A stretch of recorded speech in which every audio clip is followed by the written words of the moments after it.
Le 25 février 1947, le conseil municipal adopte le projet de plaque commémorative destinée à honorer la mémoire des victimes de l'oppression allemande durant l'occupation. Elles devront être apposées sur les maisons habitées par elles à l'époque de leur décès ou de leur arrestation.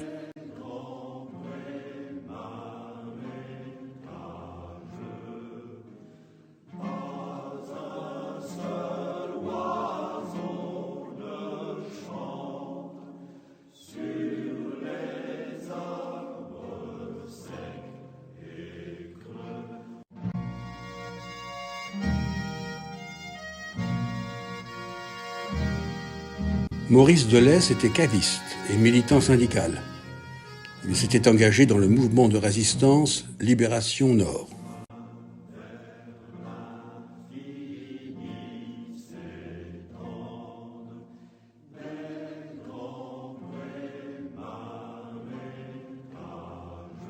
Jean Esteva était membre du mouvement de résistance Ceux de la Libération. Il utilisait ses fonctions administratives pour soustraire des jeunes au service de travail obligatoire en Allemagne et leur fournir de faux papiers.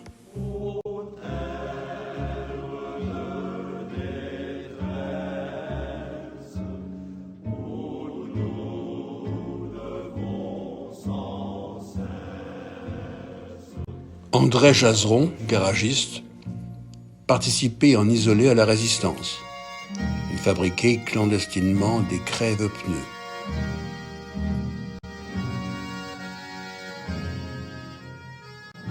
Son fils Marcel avait rejoint le maquis de Champlat, près de Ville en Tardenois.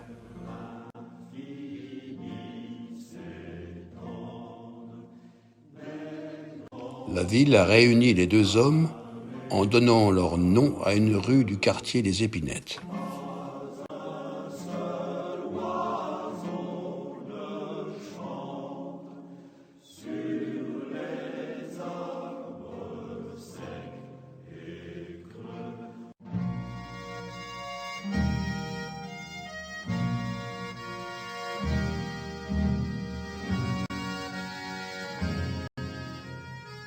Comme Marcel Jazeron, Robert Guilaine a été tué lors de l'attaque de la ferme de Chantraine.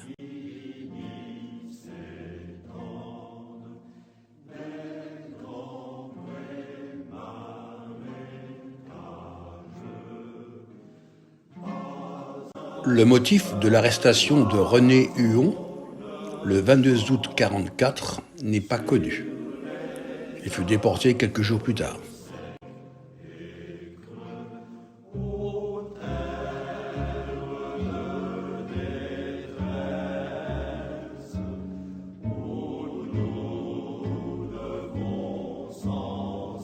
Jean Thual, connu dans la résistance sous le pseudo Jacques Turquin, a été arrêté le 13 avril 1944 à Gigny, dans le Jura.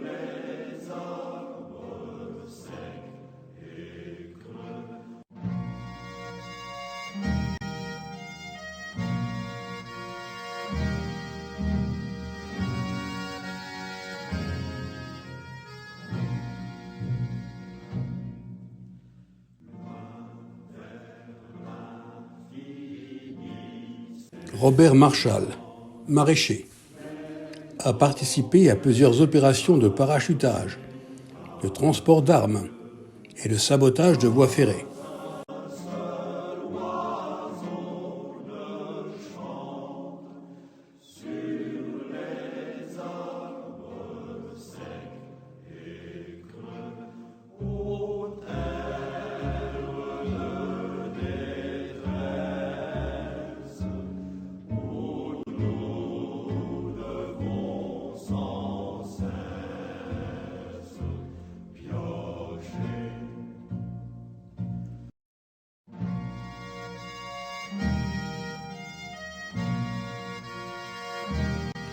Marcel Chaton était caviste chez Hetzig Monopole.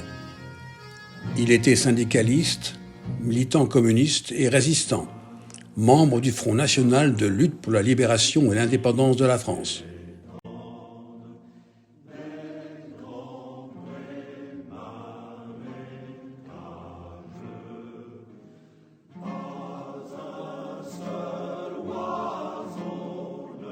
La ville de Reims a donné son nom à une rue du quartier Croix-Rouge.